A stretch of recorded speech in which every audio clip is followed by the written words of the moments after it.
So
you're seeing right. Reflection is coming.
Yeah.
Where are they?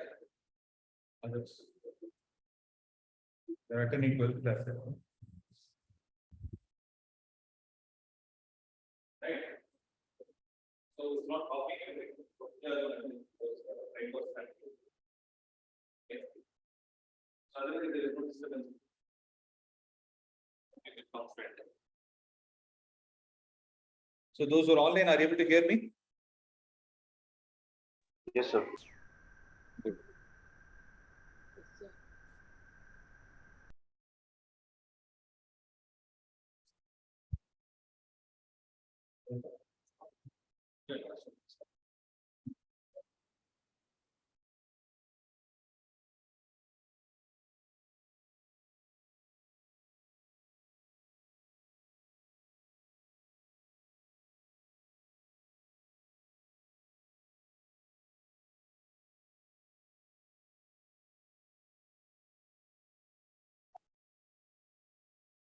We'll get started.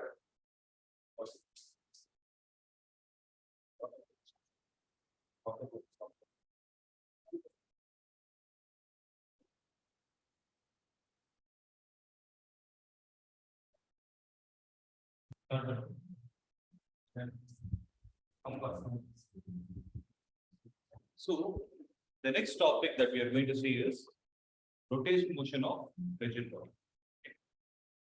Let's get started with this.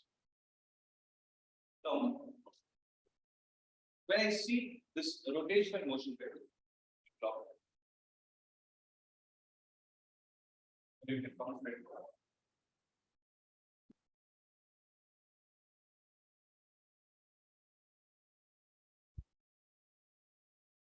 Okay, so we'll get started. The topic we are going to discuss is the rotational motion of rigid body.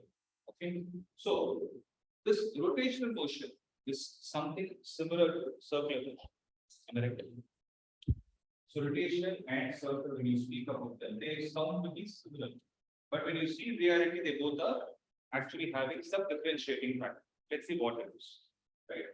So if you see the word right, we will be using the word rotational motion for an object which is rigid in nature. So what do you mean by rigid body? So what do you mean by rigid body? First, let's try to understand that. Then we will understand the difference between rotation motion and circular. So when I see the word rigid, what comes to your mind? So rigid actually means firm, right? So firm means what? Something which is not ready to change itself. So when I talk about an object which is firm in terms of what? It is firm in terms of its shape, right? It's said to be a rigid body. Can I say it like that? So what exactly happens to it when you try to apply a force on it, right? So if I take this water bottle, for example, if I try to apply a force on top and bottom, what is going to happen to it?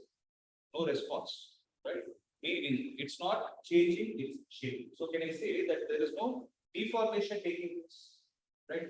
If at all there is a deformation taking place, that object is going to become an elastic object. Rather, here it is going to be a rigid body, right? Now the question is, what exactly am I going to study about the rigid body and its rotation motion? That's what the topic says, rotation motion of a rigid body. So we need to understand how this behaves in the first place. For example, if I take the cap alone, if I take this cap alone, then this cap, according to you, what shape does it take? It's in the shape of a cylinder. So when I see the cross-sectional part, it is looking in the shape of a disc. Right? You know what is a disc, right? So it is a completely filled circle, right? So if I talk about the rotation of this object, meaning it is going to revolve like this. When it is revolving, this body as a whole is revolving, but we should not forget the fact that all the objects in this world are made up of atoms, and atoms are basically particles, right?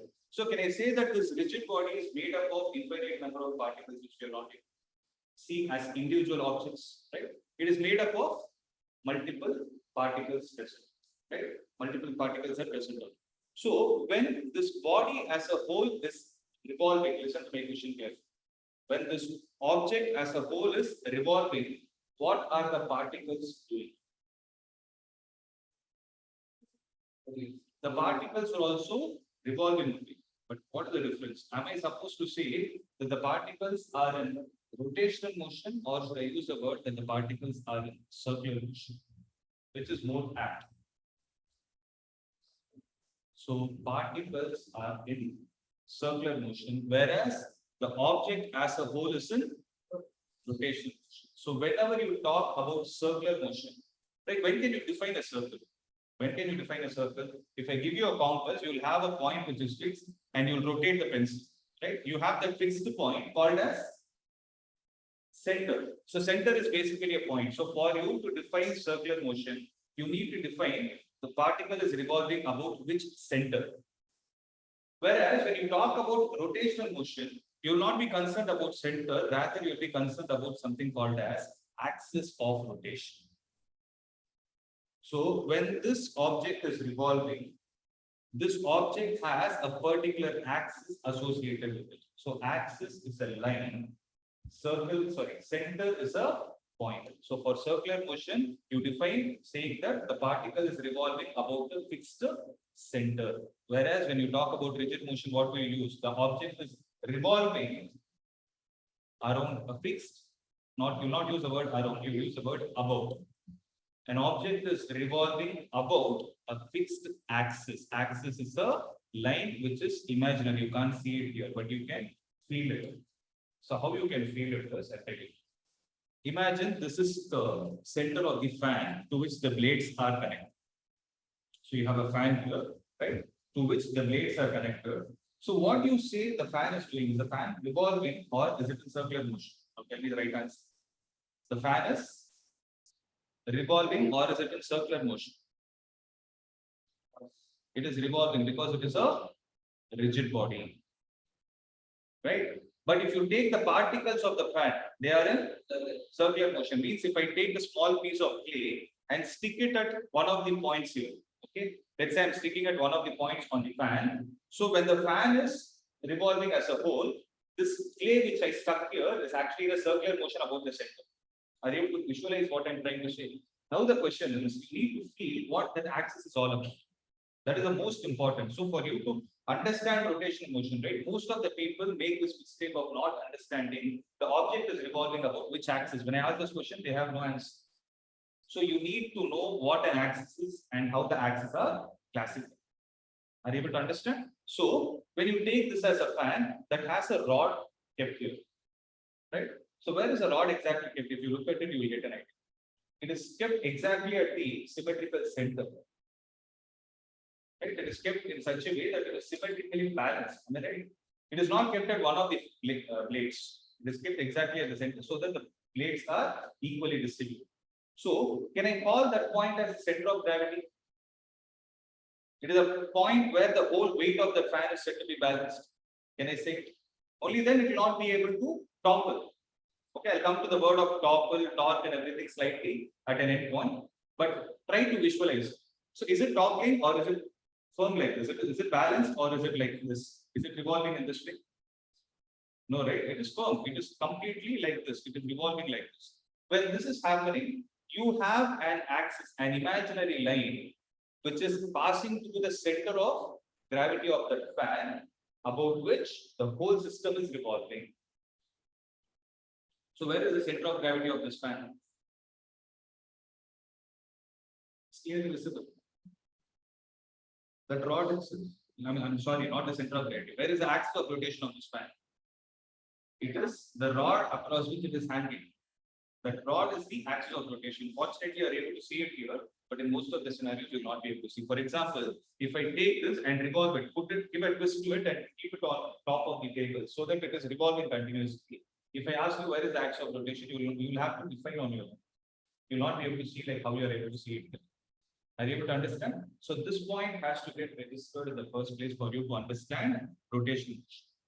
If this is done, I can say 25% of the chapter is understood. The remaining parts are easy that I take care of. Am I clear to this point? Did you guys get a grip of what is the difference between rotational motion and circular motion? So rotational motion is defined for the solid objects. Circular motion is defined for particles. So when you talk about rotational motion, what is the parameter that is needed for you to define it? Rotational motion takes place above dash, above an axis of rotation. Circular motion takes place above dash, above the center of that circle. Is that clear? So these are all the points that we need to have in our mind. So let's look at the theoretical part. Start taking notes, right? So what is a rigid body? We'll come again. So when I talk about a rigid body, any object that does not change its shape on the application of what force? The deforming force. Why do I call it as deforming? Because the force is trying to change the form of the object. Right?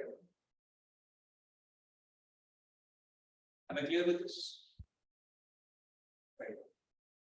So when I take a rigid body, mostly it is represented in this way. Right? Say that, let's take it has a random shape. Not every time you are going to have a fixed shape associated. So it has a random shape like this. where I'm saying that this is the axis of rotation. AOR is the axis of rotation, right? Let's say this object as a whole is revolving about that axis of rotation. If there is axis of rotation, the object as a whole is revolving around. Then what is happening to the particles? The particles are going to be in a circular path about the center. Right. So when you try to visualize it, can I say all the particles are going to actually form a concentric circle? So all the particles are going to be set of concentric circles with respect to a point on the axis of rotation. Which point is that? It is a point where the axis of rotation and the object meet. That point will be the center of that. Is that clear? So when I say circular motion, I need to define what is the radius of that circular path. So if I take this to be R, suppose I say there is a particle here which is at a distance. Okay, let me take it as R1 for instance. If I take it as R1, this particle 1 is revolving about this center in a radius of, in a circular path of radius R1. But this rigid object is revolving about the axis of rotation, which is V. Is this point getting this? Are you able to sense it? Right? Make a note of this.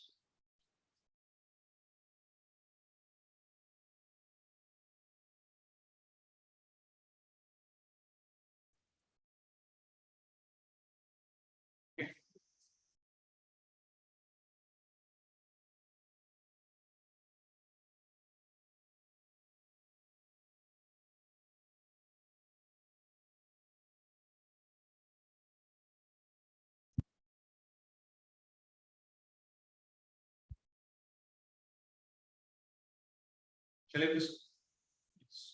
Now, if you see, listen to this again. If I say the rigid body, if I say this rigid body is revolving with an angular velocity omega in the anti-clockwise direction when I see from the top. So I'm seeing like this. Okay, this is where I'm seeing like this. And when I see it from the top, I'm able to see that this is revolving in the anti-clockwise direction with how much angular velocity? Omega. Now the question is, since this is made up of all the particles which I told you, right? Those particles are going to have what angular velocity? Will they have exactly the value as that of the whole object, or will it be less than that, or will it be more than that? Yes. So if the whole object is revolving with an angular velocity omega, the rigid body is revolving with an angular velocity omega, then what about the particles? The particles are going to have an angular velocity less than that, right? So it's supposed to have less than that, but that is wrong.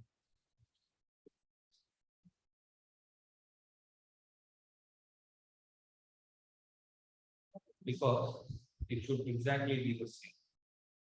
Only then the particles which are at their position will stay intact. If the particles start moving from the position at which they were present, it is no more going to be a rigid body. It will become an elastic object. So what is rigid? I told you in the beginning itself, it is firm. When I say firm, it is not only the object. So the object comprises of particles, means the particles are very firm and they have got settled in their place. They are not moving. If that is the case, the particle should exactly have a matching angular velocity as that of the rigid body. Is that clear? So this is a very, very important point to be noted because I'm going to talk about some other velocity. So listen to this carefully. Okay. So when the angular velocity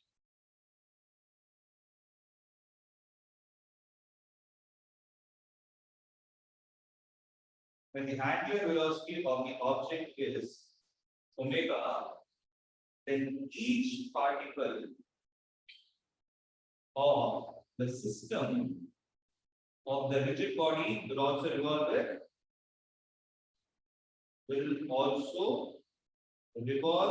with an angular velocity of how much?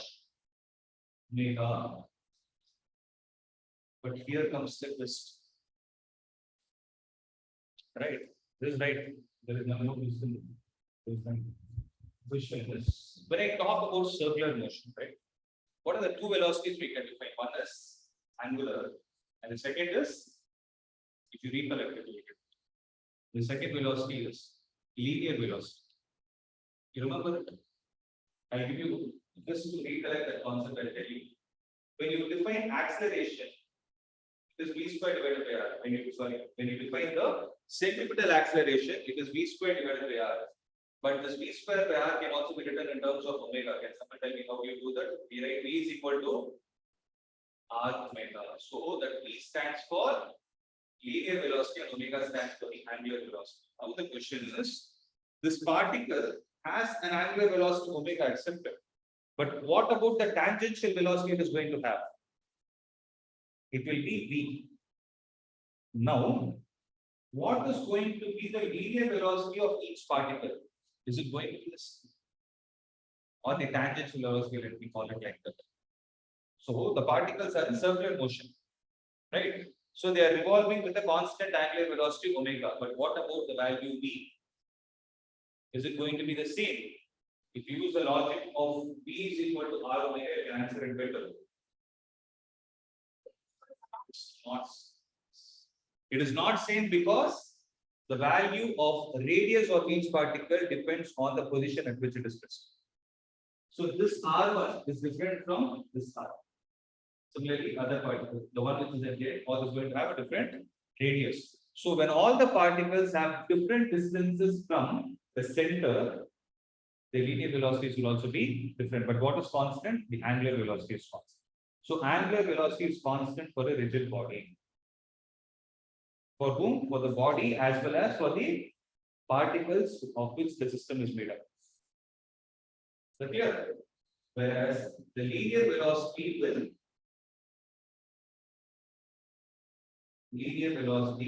will vary because of different R value. Is this point here? Right. Now, this is all about the concept of rotational motion of a rigid body. Right. So I'm defining or try to make you understand what exactly does rotation of a rigid body means. Right. Now the next question we are supposed to answer is, first we understood the theoretical part. The next obvious is going to be, we need to give some mathematical expressions. So for that, we call the mathematical expressions of a rigid body in rotation motion as equations of rotational motion. Right? So if you look at the term, right, it will be something familiar to you already. We have already learned something called as equations of motion. Did we?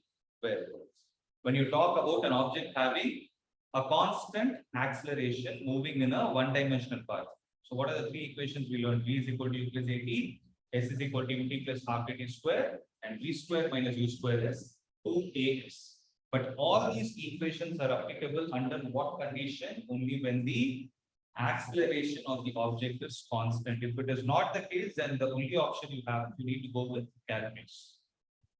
Right? So here also we are going to define the equations of rotational motion where we keep the angular acceleration constant.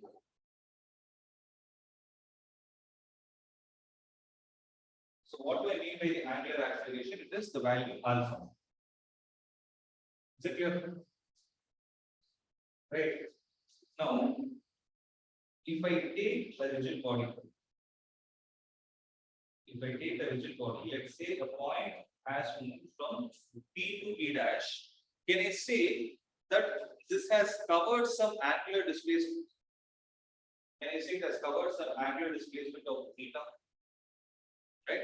Since it is revolving, it is also going to have an angular velocity omega.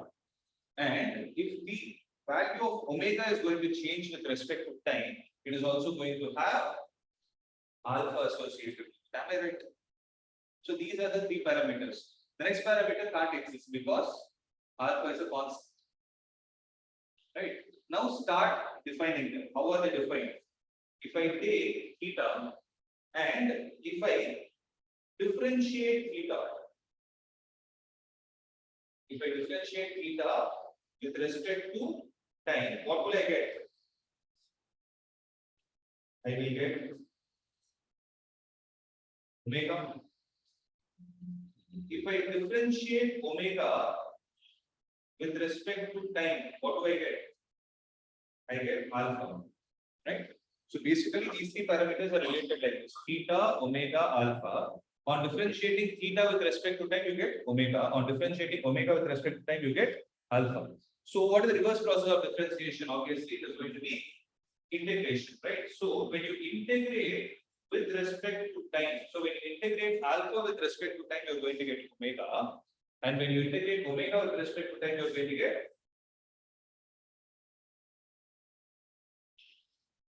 get theta. Am I right?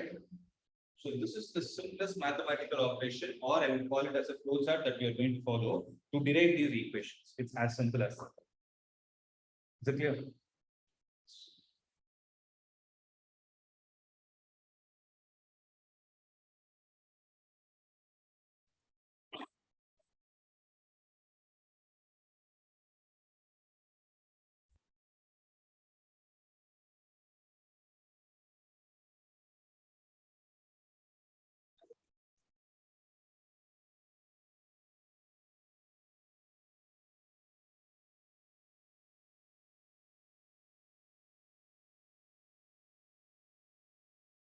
Here. Now see. So for us to derive the equations of motion, we need to consider the parameters. So first is I will define alpha. So how is alpha obtained from omega? By differentiating. That is, if I take d omega by dt, it is going to be alpha, right? Now, what are we supposed to do? We need to go with the process of integration. So when you need to integrate something, you need to separate the variables, right? So one of the sides, 1d will be there, the other side, the other d. So these are called as differential coefficients. One of the differential coefficients will be on the left and the other will be on the right. So I take this dt to the other side. So if I write it as alpha dt, that is going to be d omega. Am I right? Now, if I integrate on both the sides, listen, look at the way I'm going to take the limits. So here dt is there, no? So I'm integrating with respect to time. Here I'm integrating with respect to omega, angular velocity, right? So I need to define equivalent parameters on both the sides. In the sense, always at the bottom you need to take the initial conditions, and always at the top you need to take the final conditions. If I say initially when the time is 0, when the time is 0, I am considering the initial angular velocity to be omega naught. Okay, I am considering it to be omega naught. Right? Finally, at some random time t, I don't know what it is, it's a variable. At some final time t, I am saying that the angular velocity, the corresponding angular velocity at that instant is going to be omega. Am I right? Now what we can do is, we need to look at the functions on both the sides. Here if I say alpha is there, is alpha dependent on time? The answer is no, because what did I say? Angular acceleration is a constant. So something which is constant cannot be dependent on any parameter, and the constants can always be taken out of the integrals. So take that alpha outside. So when you do that alpha outside, the integral of dt is going to give you what? Integral of dt is going to give you c. And that is varying between 0 to t. Similarly, integral of d omega is going to give you what? Just omega, because integral and derivative are counter operations of each other. The other name for integral is antiderivative. So integral and derivative will get cancelled virtually. You should not cancel it literally. It is for our understanding. Okay, they get cancelled so that the parameter that is left inside will be coming out. So it is going to be omega. So omega, here you have omega naught to omega. Am I clear with this? Now what you need to do is alpha into substitute the upper limit. Upper limit minus lower limit. So it is going to be alpha into t minus 0 is equal to substitute the upper limit, omega minus omega naught. So what I'm going to have on the left hand side, alpha t is equal to omega minus omega naught, which implies omega is equal to omega naught plus alpha t. And if you look at this, it is similar to P is equal to U plus AT. And this is going to be the first equation of our rotational motion. Am I clear with this? Make it up.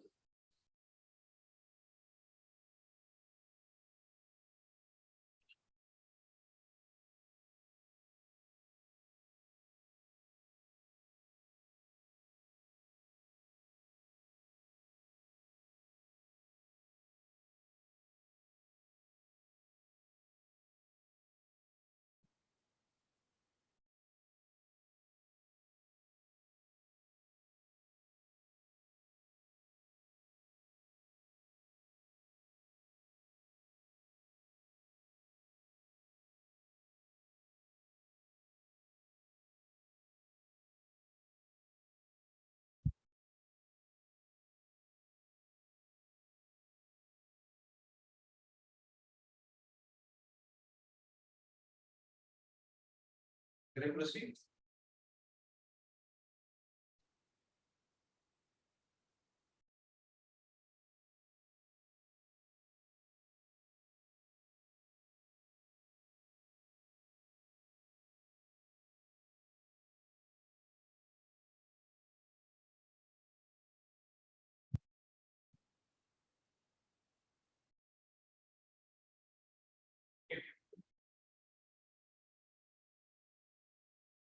I hope you guys can do to me, right? So next equation I want you all to observe while you're writing, you should write it without looking at your books. Okay. So what is the second equation of motion that we have for linear motion? S is equal to ut plus half dv. Okay, I'm going to write it. Now you are going to tell me what would be the equivalent relation in terms of rotation motion. What will replace S? Three parameters I gave you. What is the starting one? Theta, omega, and alpha. So S is replaced with what is theta, guys? Angular displacement. So S is displacement. Angular displacement will be replaced. So S will be replaced with theta. U will be replaced with omega naught. A will be replaced with alpha. Time has no replacement. So what is the expression that we are going to expect? Theta will be equal to omega naught into t plus half alpha t square. Am I right? It's as simple as that. Right. But how do we start it? So in the previous expression, if you see, right, omega is equal to omega naught plus alpha. And I'll tell you the logic. Listen to this. So why did I start with the definition of alpha? Because alpha is the derivative of omega. D omega by dt is what is alpha, right? And if you look at that expression, there is no theta involved. So what did I do? I never bothered about considering the value of theta at all. But here, I know that theta is getting involved. I know what I expected expression. Now I need to apply some logic and think what equation should I start with. So I will not start with alpha, rather I'll start with omega. Because how is omega defined as? Omega is d theta by dt. My heading is one. I have involved theta. Now what should I do with that theta? That we'll see. But here the question is, this omega is there, no, it is not a constant. Why? When you look at the previous derivation, when we use the lower and the upper limit, we told that the initial value was omega naught, final was omega, means that parameter is changing with respect to time. So what we can do is we can take the help of the previous expression and substitute it here. So what does the previous expression tell us? Omega is equal to omega naught plus alpha t. Right? So I will put omega naught plus alpha t here is equal to d theta by dt. Does that make sense? That's what we are supposed to do. Now what we need to do, you need to take this dt to the other side. You need to take the dt to the other side and d theta is left as it is.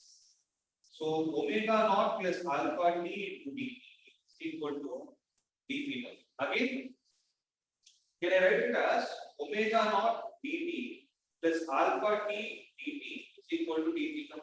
I hope I'm clear to this step, right? Right? So if I integrate on both the sides, what am I going to get? Then, என்ன method இது? கரெக்டா சொல்லு, இல்லைன்னா அங்கே house to Gates.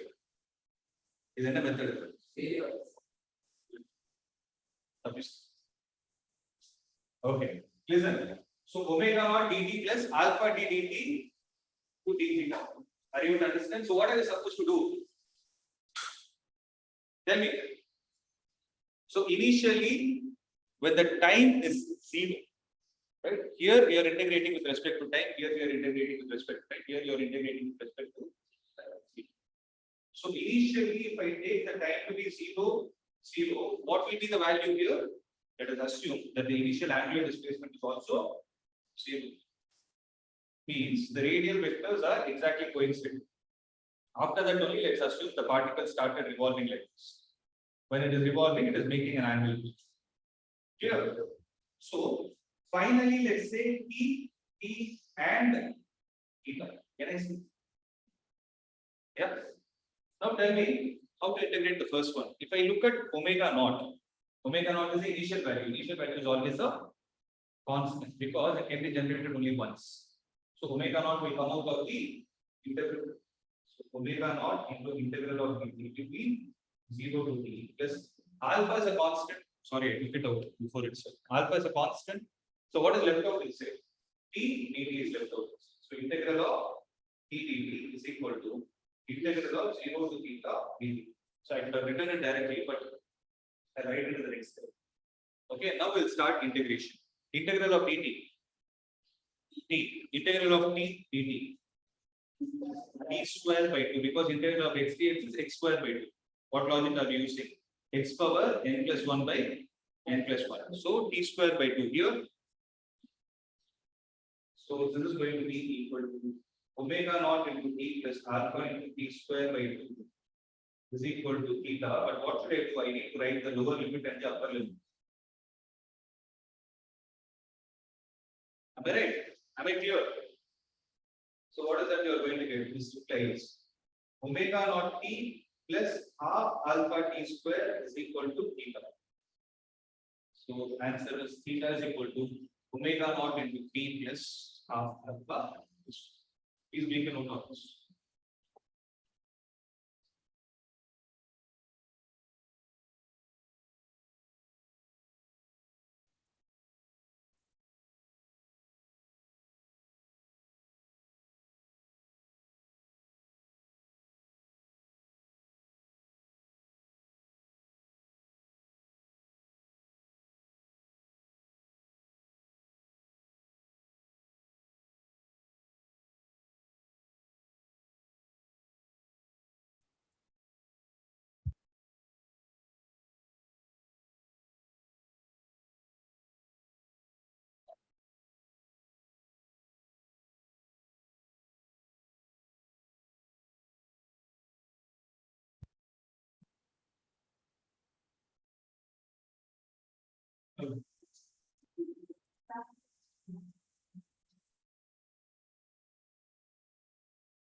But here, already this chapter already has its complications. If we graph on the complicated.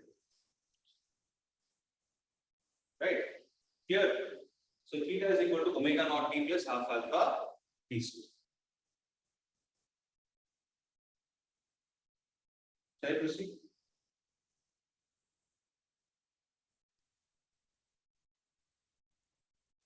Anilya.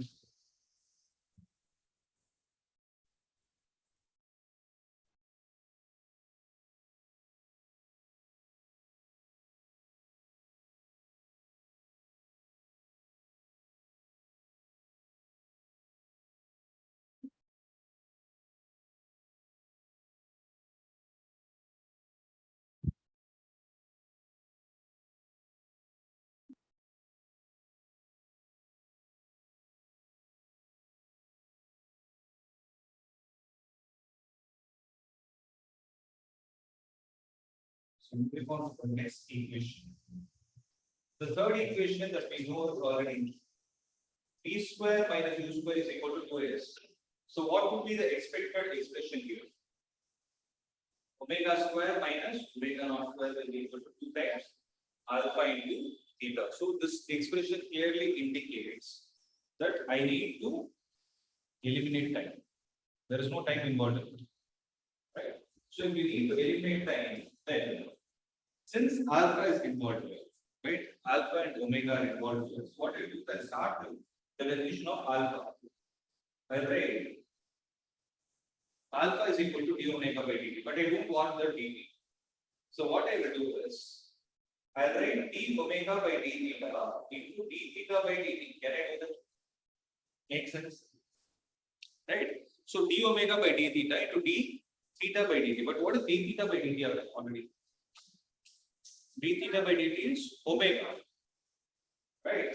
So alpha will be equal to, I can do nothing with this d omega by d theta because it's not a predefined parameter. Whereas d theta by dt is an omega. Right? Now you tell me what am I supposed to do? The same variable separables. I need to take this d theta to the other side, omega being left on the right hand. So when I do this, I'll get alpha into d theta is equal to omega into d omega. Am I right? Again, the same integration process.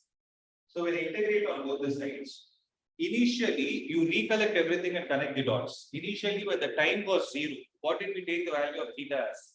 Theta also we took it as 0. But what was the corresponding angular velocity that we took into consideration? It was omega naught. So theta is equal to 0 and omega will be omega naught. Whereas on the other side, the final value will be theta here it will be omega. Right? So what will come out of the integral? Obviously on the left hand side, alpha will come out. On the right hand side, can you take out the omega? You should not, because it's a variable. Omega is what? The final velocity. Final velocity is not a constant. Right? So which implies alpha into integral of d theta between 0 to theta is equal to. I'll write an extra step. Integral of omega naught into omega.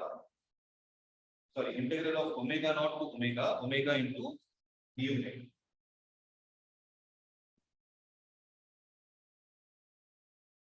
Here, so alpha into what is the value of d theta?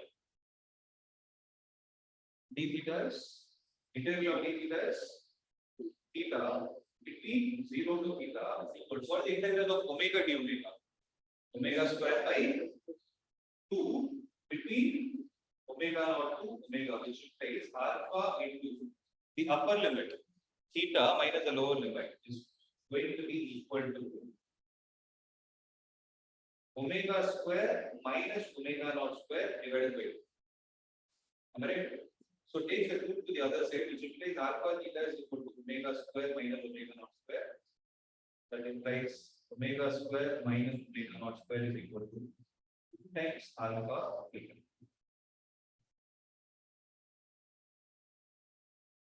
This is going to be the third equation of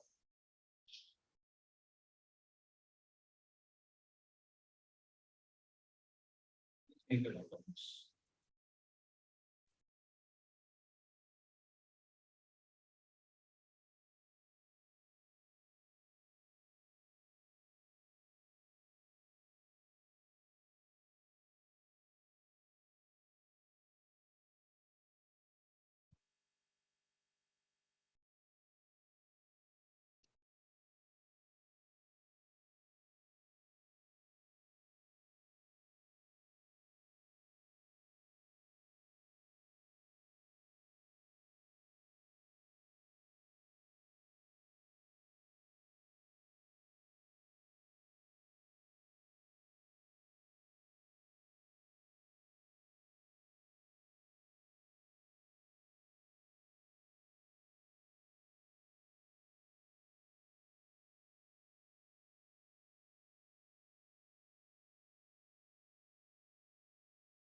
Here.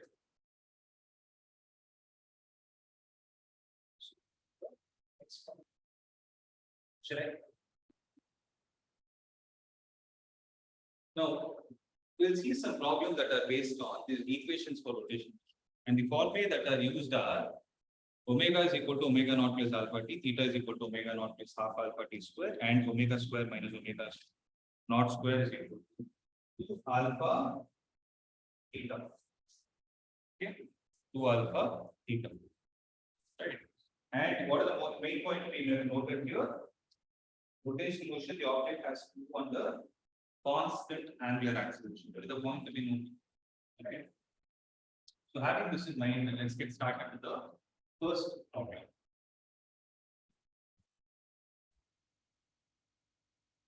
So, read this question problem.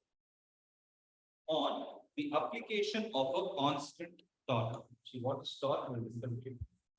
As of now, understand. So constant torque is something similar to constant force. As of now, have this in mind. When we say constant force, what other parameter is constant?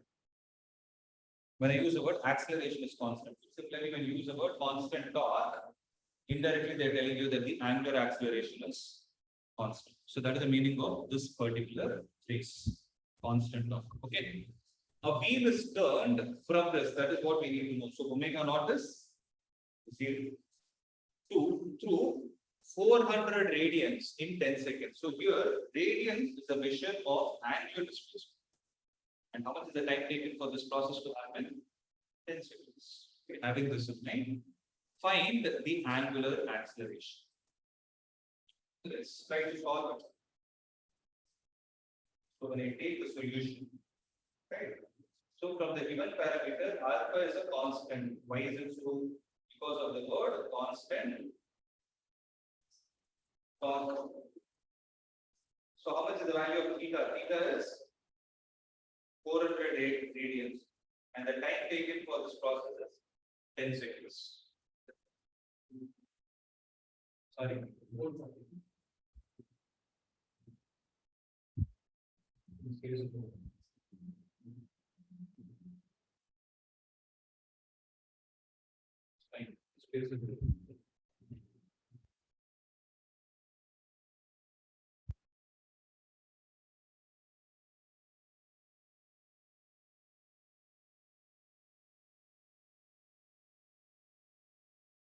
Sorry.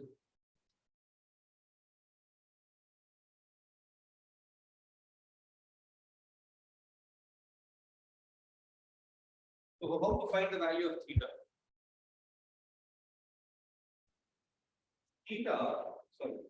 How to find the value of omega? We know that theta is equal to omega naught t plus half alpha t square. So what is the value of omega naught? Omega naught is 0. So theta is 400. 400 is equal to omega naught is 0 into the time is t plus half into alpha is what we need to find t square. So 400 is equal to alpha by 2 into t square, which will make alpha is equal to 800 divided by t square, which is 100, which is going to be 8. The answer will be 8 radian per second square. This is going to be the angular acceleration.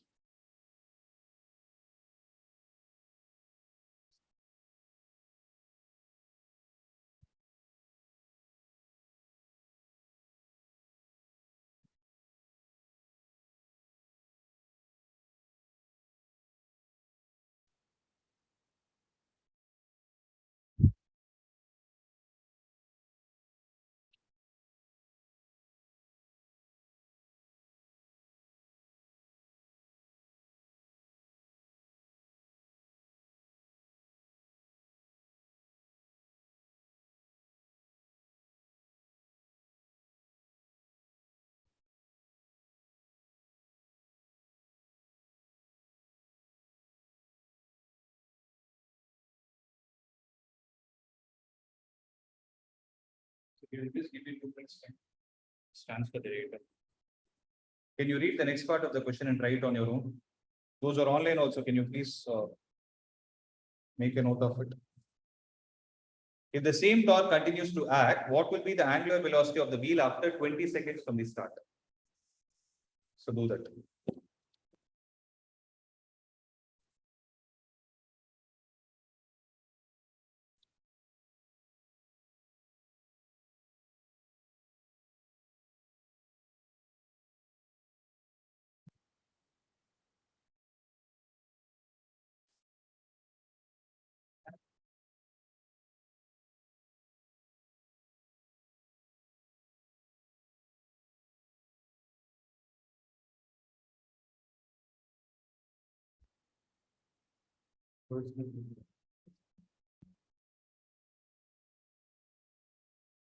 Right.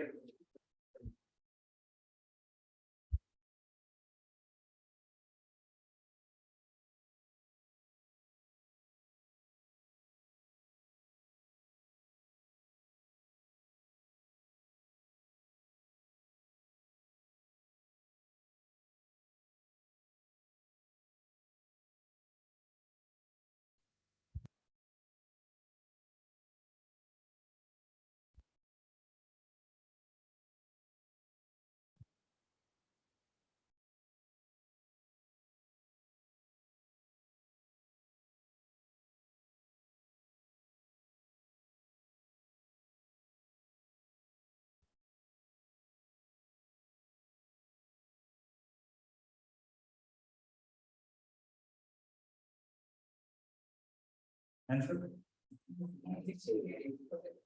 160. How did you? Omega naught plus alpha into T. So alpha is T. T into tightness. Weight in 20 1 T.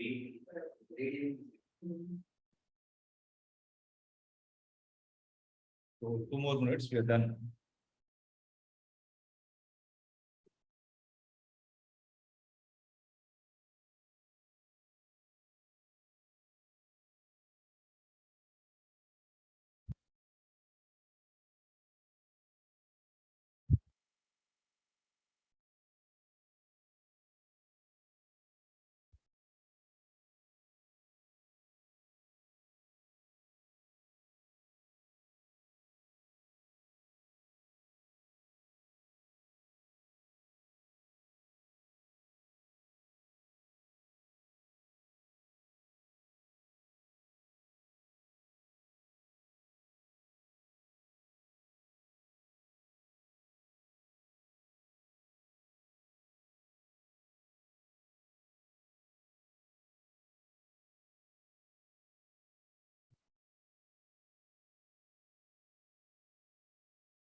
We'll move on to the next.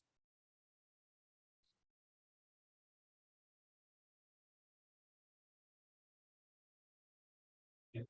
So read this question. Okay.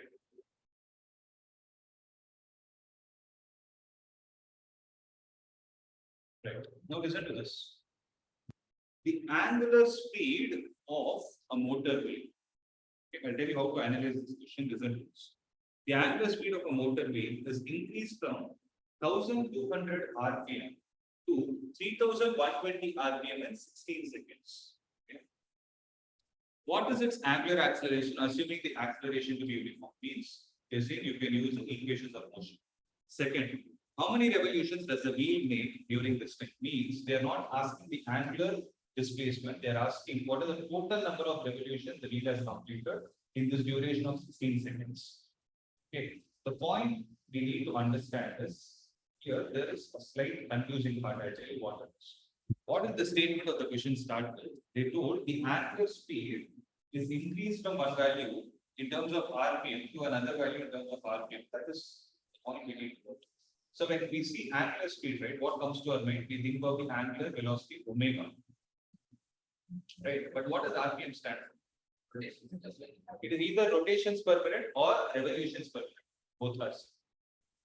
Okay, but remember, rotations per minute or revolution per minute is not angular velocity, rather it is frequency.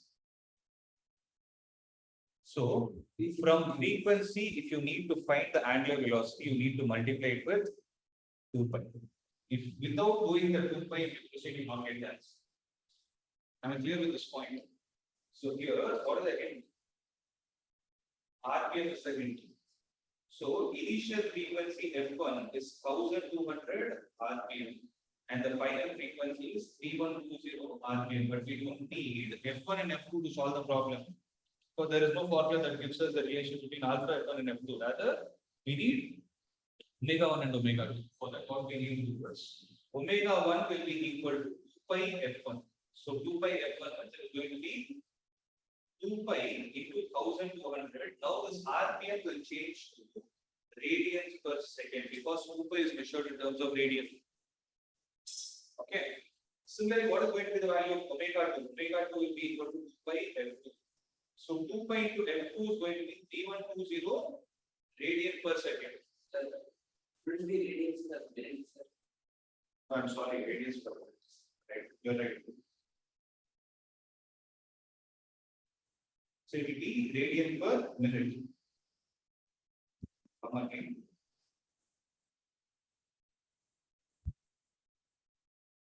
Be 2 pi into 1200 radian per minute.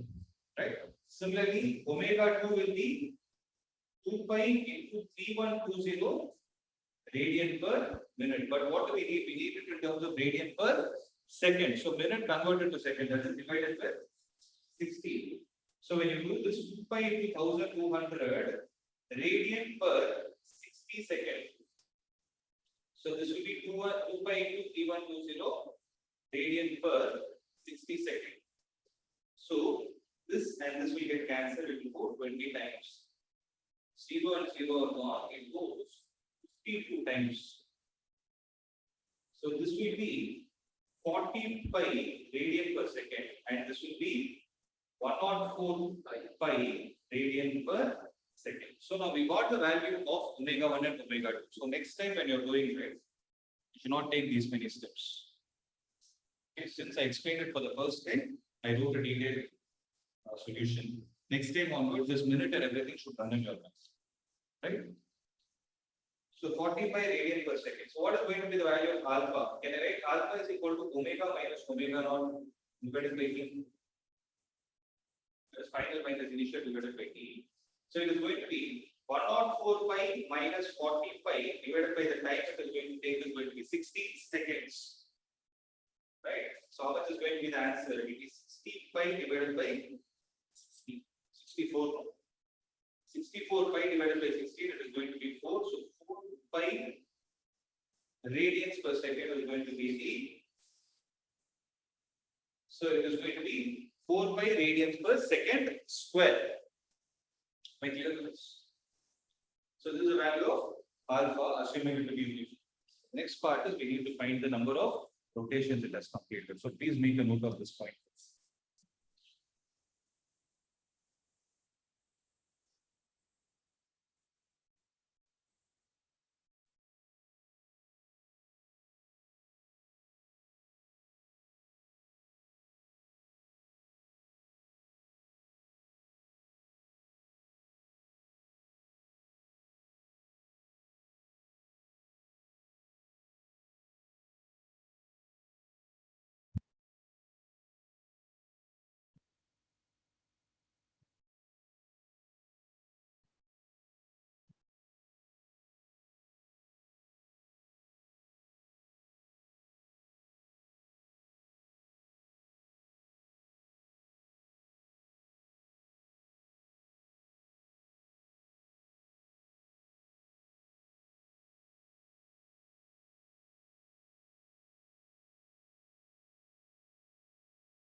See, so the next part is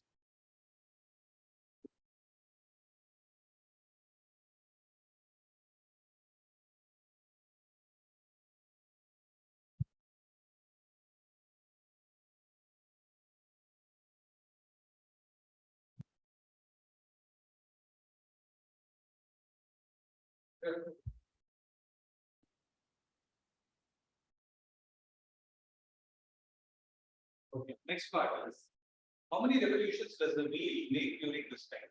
So before we find the revolution, we'll first find the angular displacement. So to find the angular displacement, we need the value of theta. So theta is equal to omega naught t plus half into alpha into t square. So theta is equal to, what is the value of omega naught? Omega naught is 40 pi. So 40 pi into the time it takes for these many revolutions is 60 seconds plus half into alpha we calculated is 4 pi into 16 square, which is going to be 256. Right. So this is going to be 128. So 16 into 40 is going to be 645 plus 128 into 4 is going to be how much?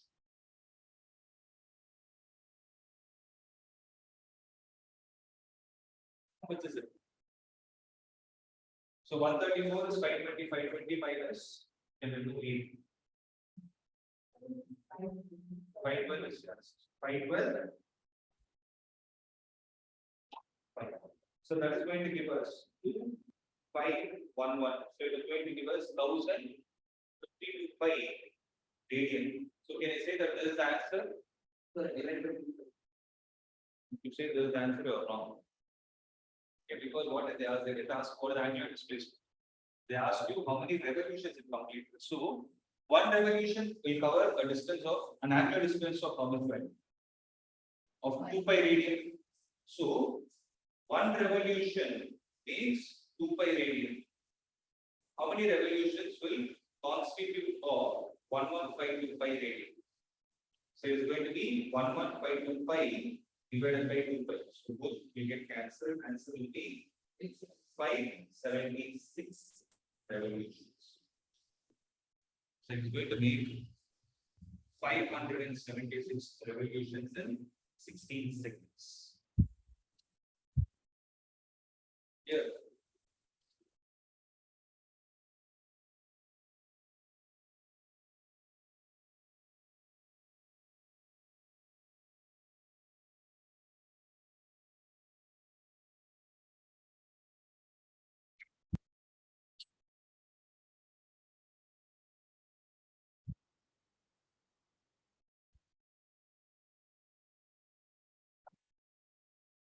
Let me see. Yeah. Can we do one last problem before we proceed to the next concept? I'm expecting you to do. Right. I've given you all the hints. You know how to take the data to this. You want to read the question. A constant torque is acting on a wheel. If starting from rest, the wheel makes n rotations in 3 seconds. Show that the angular acceleration is given by alpha is equal to 4 pi into 10 divided by t square. This is a problem where you are asked to do something.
Read the question carefully, the answer is there in the text.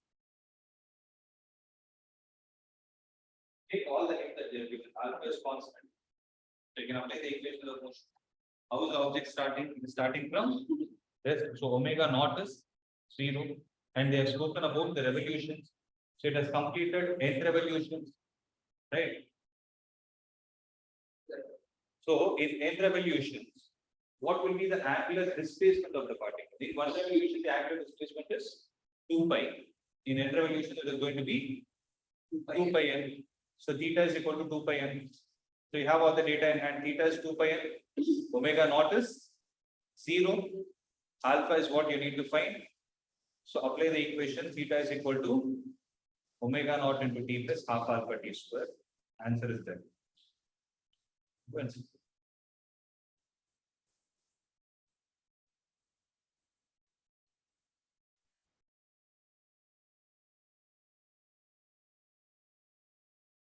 Alpha is constant. Omega naught is 0. Number of revolutions is n. Theta will be equal to how much? 2 pi into n, right? And time is given as t. Your job is to find the value of alpha. So apply the value theta is equal to omega naught into t plus half alpha t square. So theta is equal to 2 pi n is equal to omega naught into t is 0 plus half alpha is alpha t square, which implies alpha will be equal to 2 into 2 pi n. So the 2 is going to go to the other side. 2 into 2 pi n is 4 pi n divided by t square. And the unit is going to be radians per second square. I hope it is easy. It's a simple problem. Right.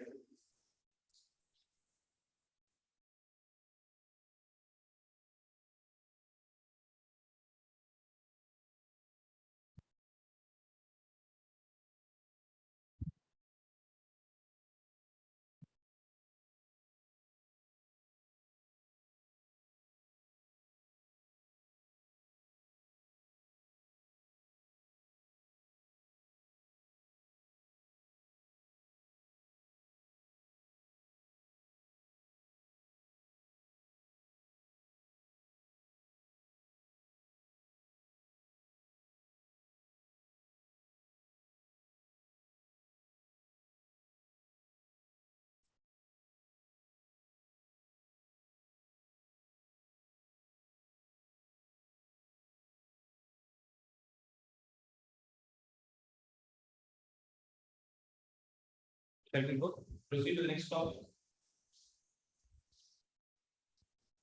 Okay, these problems are individually solved. So the next concept that we are going to discuss is, moment of force or torque. So we have been hearing this word right in the previous questions. So we'll try to understand what exactly torque is all. Okay, let's do a small activity and try to understand. So after I finish, you are going to from the page like yourself. Okay. Shall we?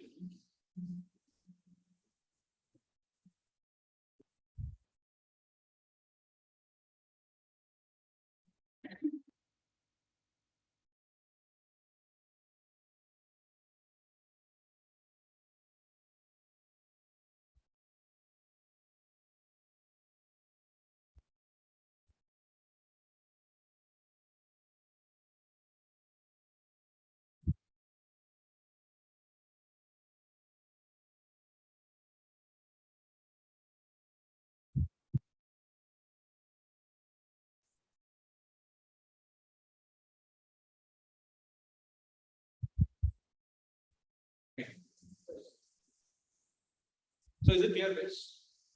First point I would like to introduce here is, if you see the name is torque, okay, but it is also having another name. It's called moment of force. Torque is also called as moment of force. Why is it? Let's see. So you know what is force, right? So force is the cause which is responsible for translating motion of an object. But moment of force, if you see the word moment added before any translating effect, it becomes a rotation.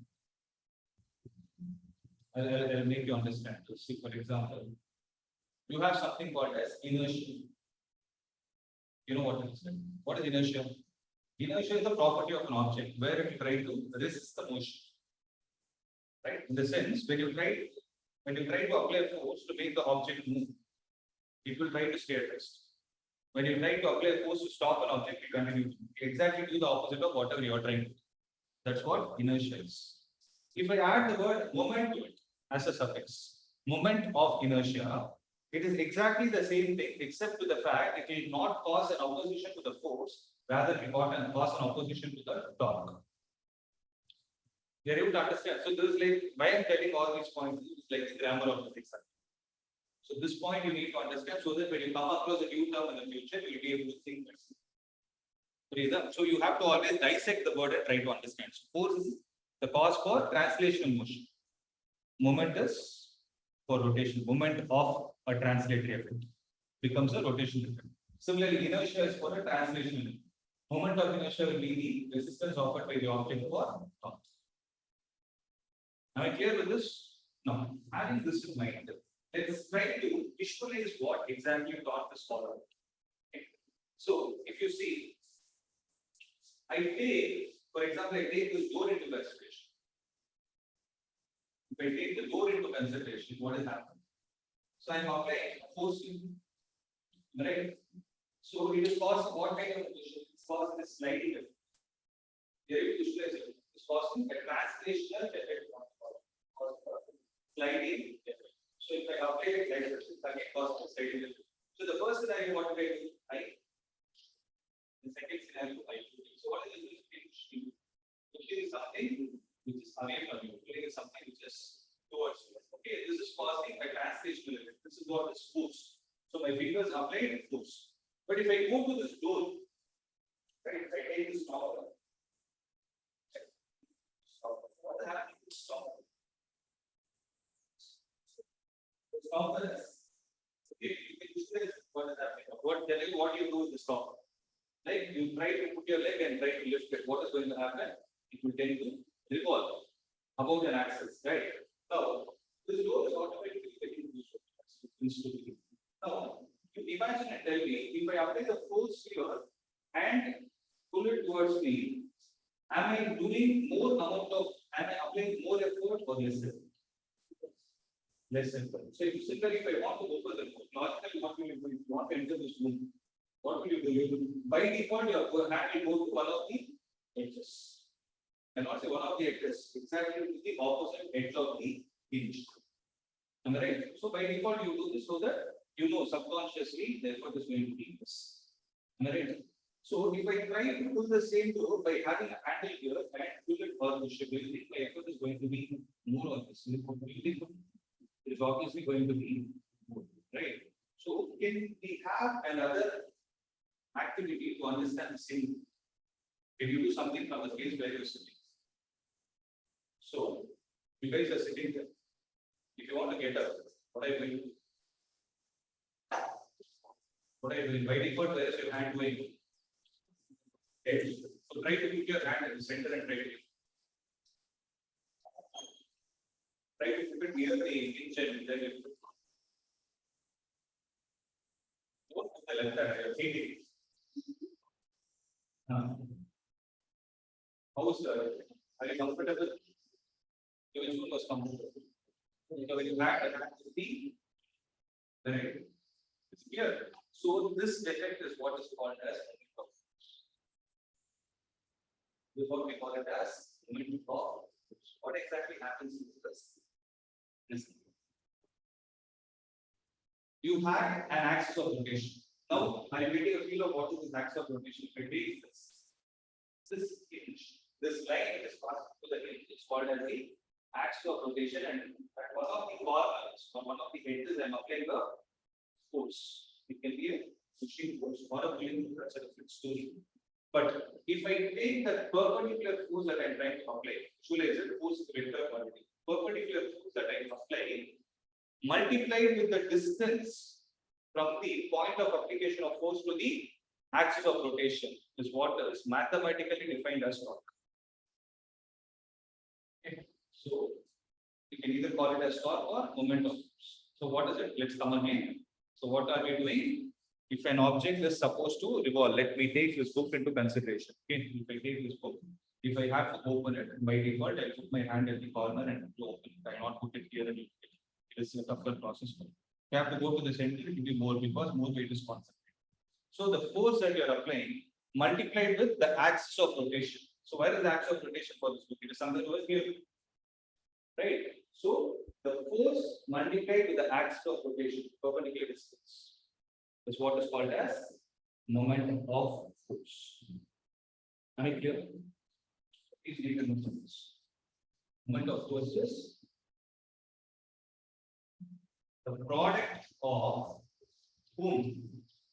Product of applied force into, sorry, not into, the product of applied force and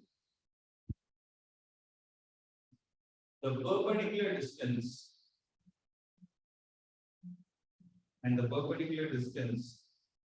from the axis of rotation. Is it clear? What do you call this as? We call this as moment of force.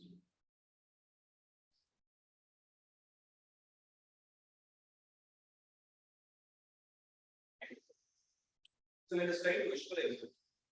Suppose I call this as the axis of rotation. The axis of rotation is always represented using dotted lines.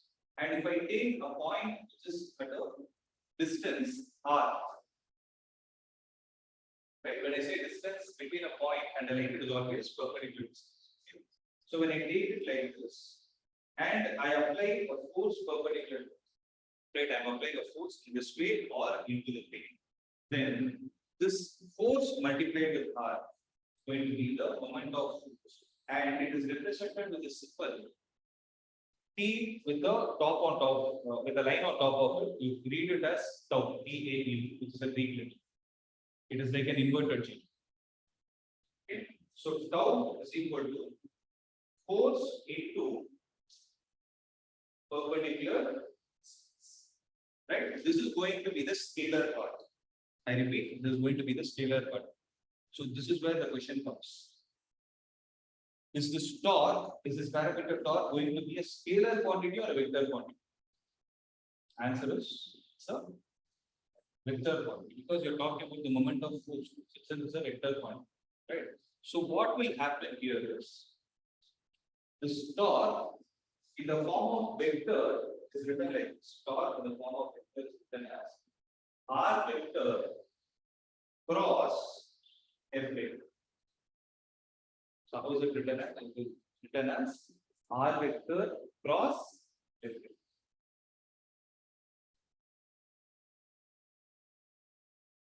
Okay. Now, if you see the SI unit of what is it going to be? It be Newton meter. So there is another physical quantity also which has Newton meter associated. What is it? Force into displacement. What is work done? But that Newton meter in terms of work done, we write it in terms of joule. But for torque, we leave it as Newton meter. Okay. Because joule is used for work. We won't say torque is generally not mentioned in terms of. Okay. So are we clear with this one? Great. Now,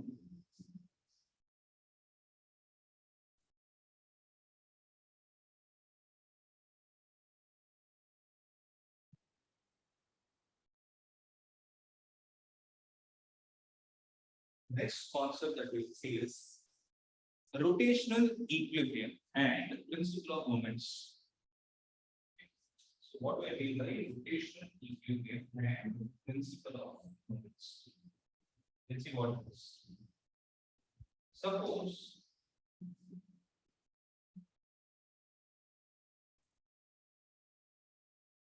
I have a rod in my hand. Okay. So what do I have? Let's say I have the scale in here. Okay. And with this scale, if I want to balance it, what I need to do? I need to balance it. When I say balancing, I'm trying to achieve equilibrium. You know what is equilibrium, right? What is equilibrium? So, to put it precise, whenever you say an object is at equilibrium, the acceleration experienced by the When I say acceleration, it can be either linear acceleration or angular acceleration.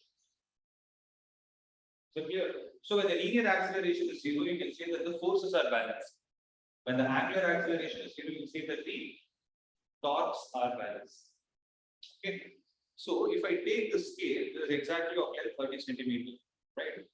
I need to hold it at a particular point without applying pressure. Without applying pressure, in the sense, if I take this and apply pressure, it will get balanced anywhere. If I hold it tight here, you're able to see. But what I should do is I should be relaxed. If I try to hold it, it is tending to revolve. Right? So, with respect to you, in which direction is it revolving? When I hold it at this camera, with respect to you, what direction is it? It is clockwise. If I hold it at the other end, it is revolving anti-clockwise. Am I right? So, I need to choose a particular point where the system is balanced. Right? Like, with respect to the scale, I will hold it exactly at 15 centimeters. My job is done. Because I know that exactly on the left of 15 centimeters with respect to me, on the left of 15 centimeters and on the right of 15 centimeters, I know that there is equal mass that is missing. Right? So if I hold it at any other point, like if I hold it, see 15 is okay. Now you guys are going to think and tell me, if I hold it at 12 centimeters, what is going to happen? If I hold it at 12 centimeters, what will happen? It will revolve clockwise. It is actually trying to revolve. My hand is stopping it. If I hold it at 20, anti-clockwise. So exactly at 15, what I can say is this clockwise rotation and anti-clockwise rotation are balanced. Can I say that? Right. So that is what is principle of moments. So this principle of moments comes into consideration when you have the rotation equilibrium achieved. So it is also an important concept. Why is it important in real time? I'll explain it. Okay, but now I'm going to give you the mathematical statements and everything for principle of moments. So if I take a point P here,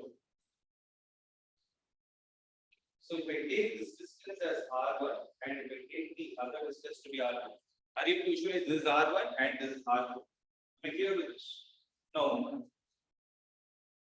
the principle of moments states something like this.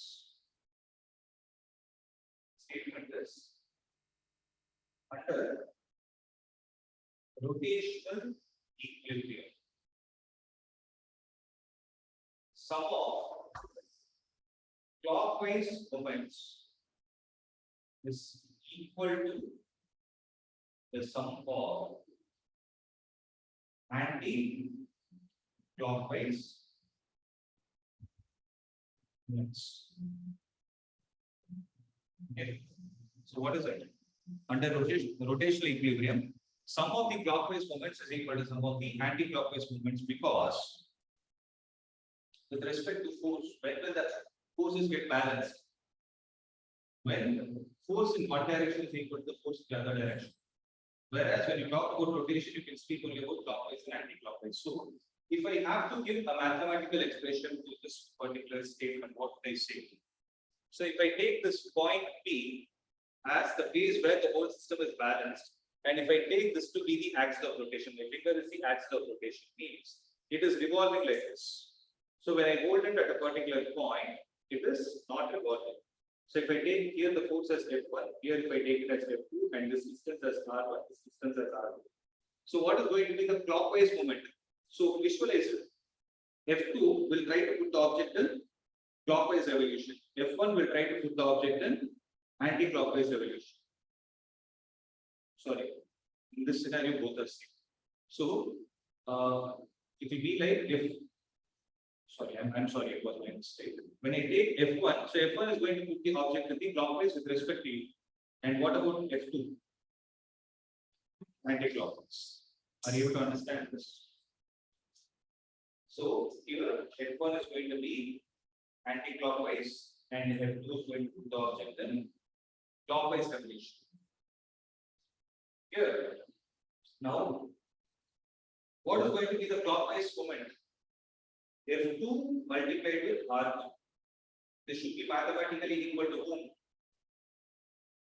F1 R1, and this is going to be the mathematical expression for the principle of here.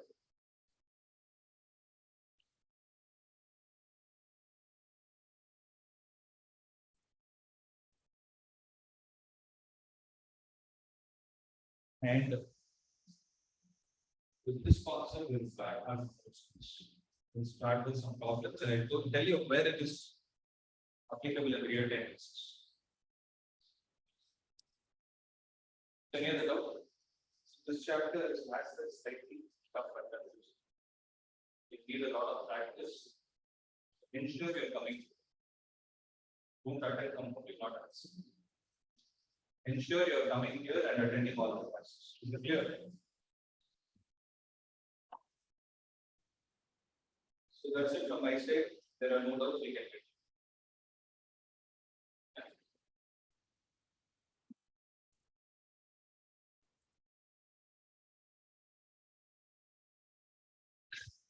We're going to discuss.